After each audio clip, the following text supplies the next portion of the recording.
So who walks away Saturday the Big 12 champion? I'll tell you what I think in just a minute. What is up, college sports fans and fellow members of Mountaineer Nation? This is Coos, and welcome to another edition of Coos' Corner, your go-to channel for college sports with a heavy dose of West Virginia Mountaineers. Before I break down the Oklahoma State Baylor game coming up on Saturday for the Big 12 title, I asked if you haven't yet, please hit the red subscribe button for me. It's absolutely free. Please give me that thumbs up if you like the video. Please leave your score prediction in the comments for me. Let me know who you think is going to win the game. I'm going to give you my score prediction at the end of the video. And also, there's a link in the description box that takes you to the Fanatics website where you can buy your favorite team apparel. If you're an Oklahoma State fan, if you're a Baylor fan, click that link, go find your apparel. And if you buy it with that link, I'll get a small commission. It'll really help me out. I would really appreciate your support. Now let's get on with the show. First, I want to give you the odds to this game. According to ESPN Matchup Predictor, Oklahoma State has a 63.7% chance to win. Baylor has a 36.3% chance to win. According to Vegas, Oklahoma State is minus 5.5, and the over-under on the game is 46.5.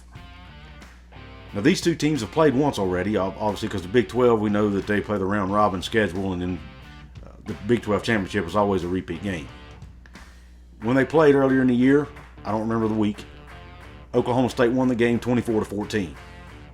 And that was despite Spencer Sanders throwing 3 interceptions in that game. The Oklahoma defense just basically shut down Baylor. Baylor could not get anything going offensively. But that Oklahoma State defense has basically done that to everybody they played this year. So this has the makings of a very low-scoring defensive battle because you've got the top 2 defenses in the conference going head-to-head. They always say defense wins championships. That's going to prove true in this game. Now let's look at some team stats. First, you got points per game. Baylor at 33.4, Oklahoma State at 31.8. Points allowed per game, Baylor 19.4, Oklahoma State 16.4. Total yards, Baylor 446, Oklahoma State 408.8. Yards passing, Baylor 218.6, Oklahoma State 217.7. Yards rushing, Baylor 227.4, Oklahoma State 191.1.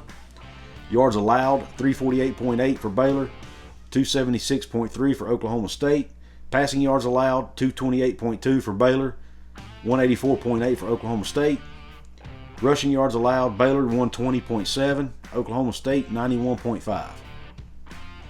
So as you look at that, I mean, you obviously see that Oklahoma State has the better rush defense slightly, but Baylor has a much better rushing offense. So which one will break first, or which one will bend the most? That's going to be the key. Both teams have running quarterbacks. Now, Gerry Bohannon is questionable for this game. He was injured in the Kansas State game a couple weeks ago. Their backup is a freshman named Blake Shapen. He came in and played well that game and started the last game against Texas Tech. And they were able to win the game. Now, they didn't play great, but they won the game by 3 points. Shapen had pretty good numbers. I'll go over those in a minute. But both of either Bohannon or Shapen, depending on which one plays, they're both capable of running the ball if needed and scrambling and making plays with their legs and staying out of trouble. So that could be a key to the game, which I'll touch on my keys to the game in just a minute. But some other team stats that stand out to me are the turnovers. Oklahoma State +2 on the year in turnover margin. But you look at Baylor, they're +8 on the year in turnover margin. Big reasons for that. Number one, Spencer Sanders has thrown 2 more interceptions than Gerry Bohannon has. Spencer Sanders has thrown 8 picks on the year. Gerry Bohannon's only thrown 6. And then Baylor's defense has intercepted 12 balls this year, whereas Oklahoma State's only intercepted 8. So Baylor will turn you over.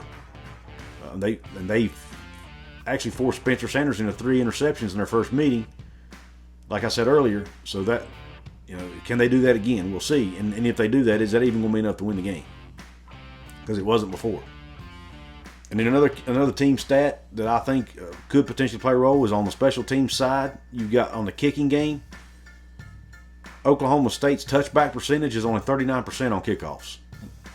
So they have a potential to allow some kick returns there. And then you've got Baylor's, their touchback percentage is 89%, so they're kicking the ball into the end zone just about every time.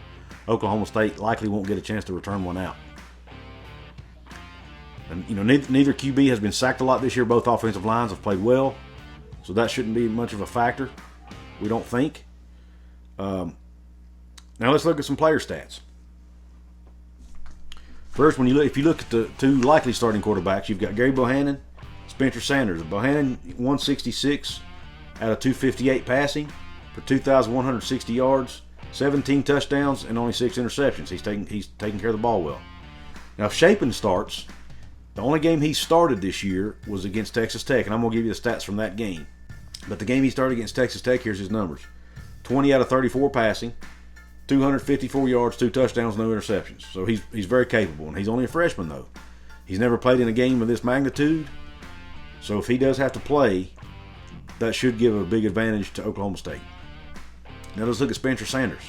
He's 178 out of 294, 2,211 yards, 16 touchdowns, 8 interceptions. These quarterbacks are very similar statistically. Rushing yards, Abram Smith, 215 carries. This is Abram Smith for Baylor. 215 carries, 1,366 yards, 12 touchdowns. He's the second leading rusher in the Big 12. Jalen Warren for Oklahoma State. 237 carries, 1,134 yards, 11 touchdowns. I think he's like 5th in the Big 12 in rushing, 4th or somewhere in there. Both of these backs have had really good seasons.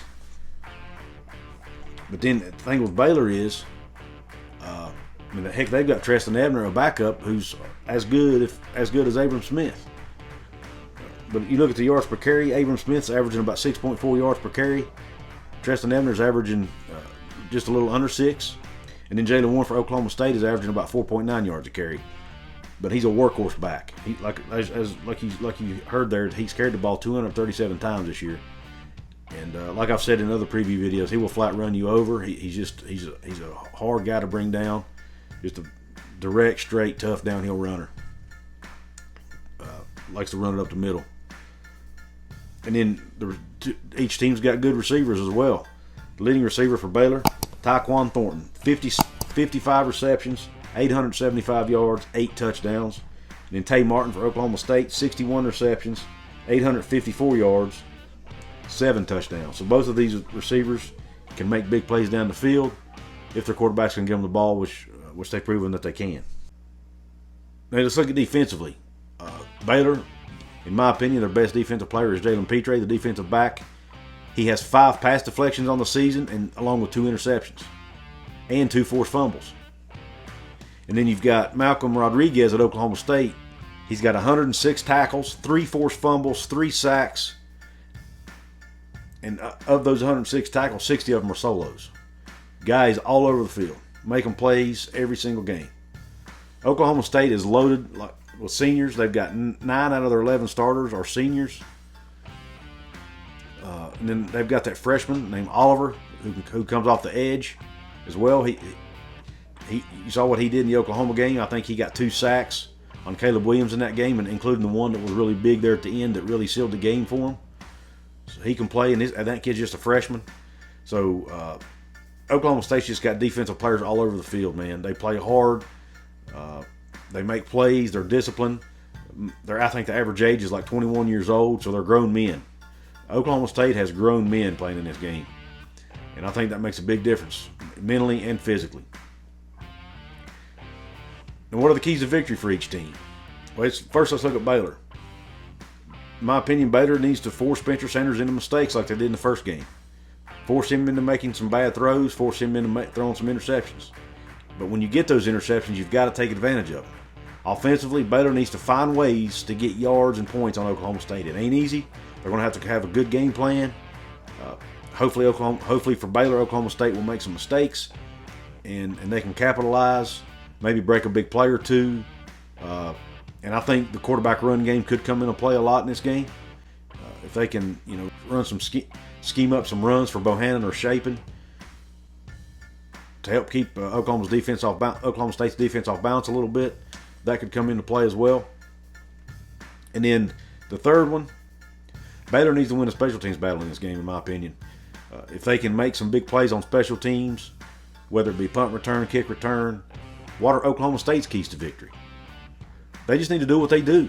If they can do what they do, and they have been doing all season, play good, solid, mistake-free football, good, hard-nosed, disciplined defense, not giving up big plays, winning on third down, and then running the ball well with Jalen Warren, that's a secret to success in my opinion for Oklahoma State.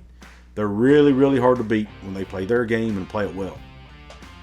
And then Spencer Sanders needs to take care of the football. Just like I said, it was a key for Baylor to make him make mistakes. It's a key for Oklahoma State for him not to make mistakes.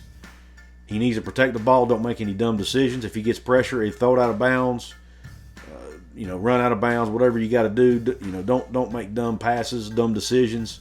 Don't take big sacks because you don't want to give that Baylor defense any advantage. You don't want to give that Baylor offense any advantages in this game at all, and don't give them extra possessions. Now, my score prediction, low-scoring affair. The last game they played, it was 24-14 Oklahoma State. I think this one could be similar. If not, I think it may be even lower scoring because I think both teams' defenses has gotten even better since that game. I look for Oklahoma State to put up probably around 21 points, and I look for Baylor to put up probably about 10 points, to be honest. I don't think Baylor scores much in this game because Oklahoma State's defense has just been locking people up. And I mean, they've only been giving up like six. Up until the Oklahoma game, they'd only been giving up like 6 points a game in their last 4, I think. Oklahoma, of course, put up about 30 on them, I think it was. But it's Oklahoma. Oklahoma has a really good offense, and they have Caleb Williams. No disrespect to Gerry Bohannon or Shapen. They're not Caleb Williams. So I don't see that happening in this game. I see both teams are good. I respect both teams. They both deserve to be in this game. But I'm picking Oklahoma State to win the game 21-10. That's my pick because they've looked that good the last several weeks of the season defensively, and ever since they've been giving Jalen Warren the rock, he's been controlling the game, controlling the clock, keeping the ball away from the opposing team, giving that Oklahoma State defense rest, and allowing them to basically do what they want to do. So there it is, 21-10 Oklahoma State. They walk away Big 12 champs. Potentially even getting into CFP if they get some help from some other teams. And I would love to see that happen because I want to see Oklahoma State get into CFP. I want to see somebody besides Oklahoma from the Big 12 get in, and I want to see the Big 12 represented in the CFP. Well, let me know in the comments what you think about my score prediction. Once again, drop your score prediction in the comment box. Don't forget to subscribe. Don't forget to hit the like button if you like this video. Don't forget the Fanatics link in the description box. Watch this video right here. Thanks for tuning in. Until next time.